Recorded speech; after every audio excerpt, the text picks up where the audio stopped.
अस्सलाम वालेकुम। मैं उम्मीद करती हूँ आप लोग जहाँ कहीं भी हों इंशाल्लाह खैरियत से होंगे। आप लोग जानती हैं आज 16 दिसंबर है। ये मुल्क की तारीख का वो तारीख तरीन दिन है जब 16 दिसंबर 1971 को पाकिस्तान दो लख्त हो गया, यानी पाकिस्तान का मशरक़ी हिस्सा, मशरक़ी बाजू, मशरक़ी पाकिस्तान से अलहदा हो गया। इस सिलसिले में मैंने कुछ यादें अपनी इस किताब में लिखी हैं और इस बाब का नाम है अदावतें थी, तगाफुल था, रंजिशें थी बहुत। ये किसकी गज़ल का मिसरा है ये भी अभी आपको आगे जाकर बताती हूँ। ये बाब तो बहुत तवील है, तो लिहाजा पूरा बाब तो नहीं, मैं इसके चंद इक़्तिबास आपको यहाँ पर सुनाना चाहती हूँ। 3 दिसंबर सन 71 को बाकायदा तबले जंग बजा दिया गया था। इससे पहले भारत की बाकायदा फौज मशरक़ी पाकिस्तान में दाखिल हो चुकी थी। हमारे रेडियो और टीवी पर दिन रात वही सन 65 वाले जंगी तराने नशर हो रहे थे।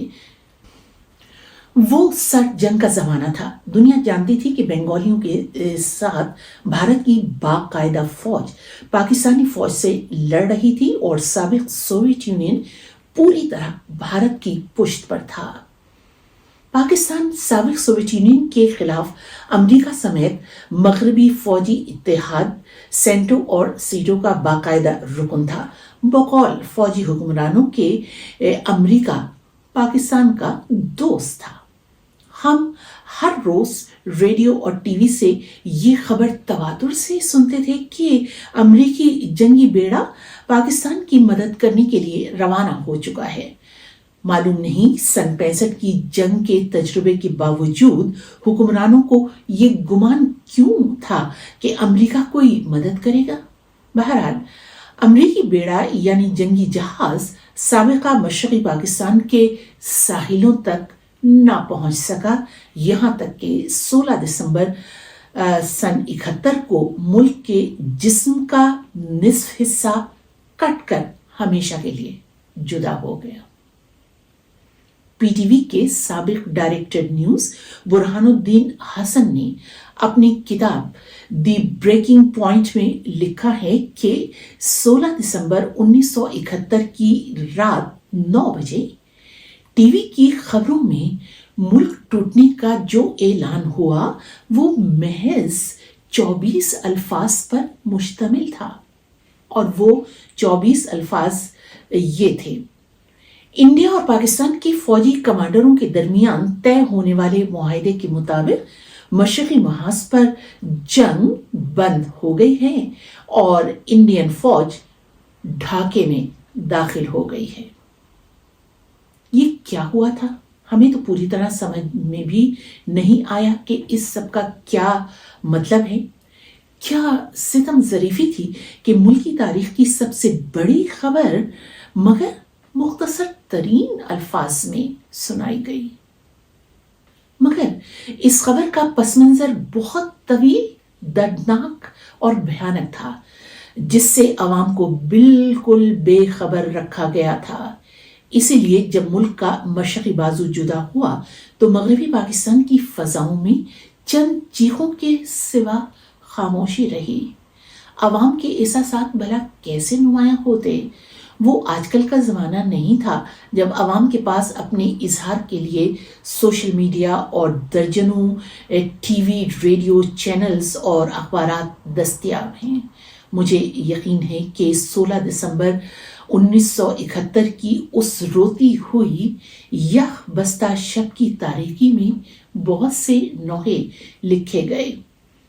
अदब का एक बड़ा नाम और एक मुस्तनद साहिब तर्ज शायर नसीर तुराबी ने अपने उन जज्बाती लम्हात के बारे में मुझे बताया था कि मैं 16 दिसंबर 1971 की शब 8 बजे के करीब रेडियो पाकिस्तान कराची में एक अदबी प्रोग्राम में शिरकत के लिए जाने वाला था कि रेडियो से फोन आया कि आज प्रोग्राम नशर नहीं होगा क्योंकि कुछ ही देर में सुकूत ढाका का ऐलान होने वाला है। नसीर भाई कहते हैं कि मैं वहीं बैठ गया اور میرے دل کی بے آواز چیخیں اس غزل میں ڈھل گئیں اور آنسوؤں کی روانی میں میرا دلی رنج و غم ان اشعار میں بہہ نکلا۔ وہ ہم سفر تھا مگر اس سے ہم نوائی نہ تھی، کہ دھوپ چھاؤں کا عالم رہا جدائی نہ تھی۔ محبتوں کا سفر اس طرح بھی گزرا تھا، محبتوں کا سفر اس طرح بھی گزرا تھا، شکستہ دل تھے مسافر شکستہ پائی نہ تھی۔ عداوتیں تھیں تغافل تھا رنجشیں تھی بہت، عداوتیں تھیں تغافل تھا رنجشیں تھی بہت، بچھڑنے والے میں سب کچھ تھا بے وفائی نہ تھی۔ کسے پکار رہا تھا وہ ڈوبتا ہوا دن، صدا تو آئی تھی لیکن کوئی دہائی نہ تھی۔ کبھی یہ حال کہ دونوں میں یک دلی تھی بہت، کبھی یہ حال کہ دونوں میں یک دلی تھی بہت، کبھی یہ مرحلہ جیسے کہ آشنائی نہ تھی۔ بچھڑتے وقت بھی آنکھوں میں تھی ہماری غزل، بچھڑتے وقت بھی آنکھوں میں تھی ہماری غزل، غزل بھی وہ جو کسی کو ابھی سنائی نہ تھی۔ اس مختصر سی غزل میں نصیر ترابی جیسے ملکی تاریخ سمو گئے۔ اس جنگ کا ایک دردناک پہلو یہ بھی ہے کہ وہاں لڑنے والے بہت سے فوجیوں کی جانی قربانیاں اور بے جگری سے لڑنے کے قصے بھی تاریخ کا حصہ نہ بن سکے۔ جو فوجی شہروں کے اندر خانہ جنگی کو کچل رہے تھے وہ تو یقیناً زیادتیوں کے مرتکب ہوئے، یعنی انہوں نے زیادتیاں کی ہوں گی، مگر مورچوں میں بیٹھے ہوئے جوان کہاں یہ جانتے ہوں گے کہ وہ ایک ہاری ہوئی جنگ لڑ رہے تھے۔ وہ تو اپنے ایسے لوگوں کا دفاع کر رہے تھے جن میں سے بہت سے انہیں اپنی نہیں قابض فوج سمجھتے تھے۔ ان فوجیوں کے خاندانوں پر کیا گزری ہوگی، کیسا یہ المیہ تھا کہ جن کے پیارے جدا ہوئے ان کے پاس انہیں یاد کرنے کے لیے کچھ قابل فخر یادیں بھی نہیں تھیں۔ ظاہر ہے کہ شرمندگی میں ڈوبی ہوئی قوم دشمن کے سامنے ہتھیار ڈالنے والوں کا بھلا کیا ذکر کرتی۔ یہاں تو یہ ضرورت تھی کہ قیادت کرنے والوں کو کڑی سزائیں دی جاتی، مگر ایسا کچھ بھی نہیں ہوا۔ بس یہ آخری چند لائنوں پر جا رہی ہوں۔ مشرقی پاکستان کے بنگلہ دیش بننے تک کی گوریلا جنگ سے لے کر آپریشن سرچ لائٹ کے خاتمے پر ہتھیار ڈالنے تک کے مراحل میں متاثر ہونے والوں میں فوجی اور سویلینز دونوں شامل تھے، اور یہ تعداد لاکھوں میں تھی۔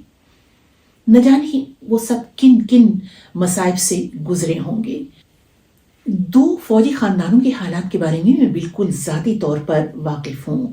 آپریشن سرچ لائٹ شروع کرنے کے لیے جو مزید کمک ڈھاکہ بھیجی گئی تھی، میرے والد کے پھپھی زاد بھائی بریگیڈیئر جرار زیدی بھی اس میں شامل تھے۔ ان کی بیوی نیر چچی اور 3 بچیوں کی زندگی جیسے بالکل مرجھا کر رہ گئی تھی۔ چچی کا کہنا تھا کہ جرار اپنی ملازمت کے دوران جب بھی کسی محاذ پر گئے تو ہمیشہ بہت بلند حوصلہ اور ہمیں تسلیاں دیتے ہوئے جاتے تھے کہ کام ختم ہوتے ہی واپس آ جاؤں گا، مگر ڈھاکے جاتے ہوئے وہ اپنی وصیت لکھ کر اور 3 بچیوں سے بالکل ایسے مل کر گئے جیسے کبھی واپس نہ آنے کے لیے جا رہے ہوں۔ اس المیہ کا ایک پہلو یہ بھی ہے کہ ایسا نہیں تھا کہ تمام بنگالی علیحدگی چاہتے تھے، مگر علیحدگی کی منہ زور لہر متحدہ پاکستان کے حامیوں کو بھی بہا کر لے گئی۔ اس لہر نے سب سے زیادہ نقصان بہاریوں کو پہنچایا جو ہمیشہ متحدہ پاکستان کے حامی تھے۔ ان سے ان کی شناخت چھین کر انہیں ہمیشہ کے لیے بے وطن بنا دیا گیا۔ وہ آج تک بے شناخت اور بے وطن ہیں۔ خدا حافظ۔